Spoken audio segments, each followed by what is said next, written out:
કોઈ પણ સ્ત્રી હોય કે પુરુષ તેને એક વસ્તુ ખૂબ જ ગમતી હોય છે અને તે છે એપ્રિસિએશન. તેનાથી તેના અંદર આત્મવિશ્વાસમાં વધારો થાય છે.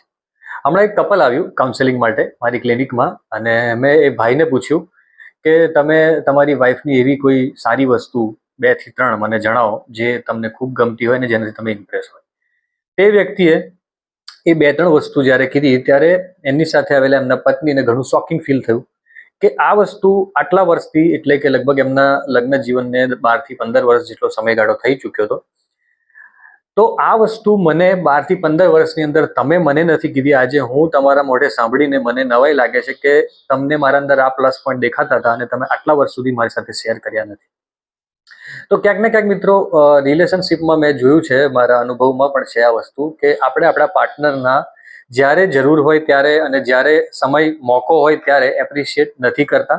આપણે એવું નથી કહેતા કે તું મારા માટે ઘણું કરે છે, તમે મારા માટે ઘણું કરો છો, તારી આ વસ્તુ મને ખૂબ ગમે છે. આ કહેવામાં ક્યાંક ને ક્યાંક આપણે થોડા કંજૂસ હોઈએ છીએ. પણ જ્યારે ક્રિટિસાઇઝ કરવાનું હોય, એને કંઈક ટોકવાનું હોય કે એના કોઈ વીક પોઈન્ટ વિશે વાત કરવાની હોય ત્યારે આપણે થોડું બઢાવી ચઢાવીને જ વાત કરતા હોઈએ છીએ. તો આના કારણે રિલેશનશિપની અંદર ગેપ વધે છે અને ધીમે ધીમે બંને વચ્ચે મિસઅન્ડરસ્ટેન્ડિંગ વધતી જાય છે. એવું લાગે છે કે હું ગમે તેટલું કરું પણ આ વ્યક્તિને મારી કોઈ કદર નથી. અને જ્યારે કોઈ કદર કરવાવાળું વ્યક્તિ મળે ત્યારે એને એવું થાય છે કે આ વ્યક્તિ મને સમજે છે પણ આ મારા પાર્ટનર મને સમજતા નથી, જે ડિસ્ટન્સ પેદા કરે છે. તો આ વસ્તુ પર જરૂરથી વિચારજો અને વિચાર્યા પછી એક્શન પણ લેજો.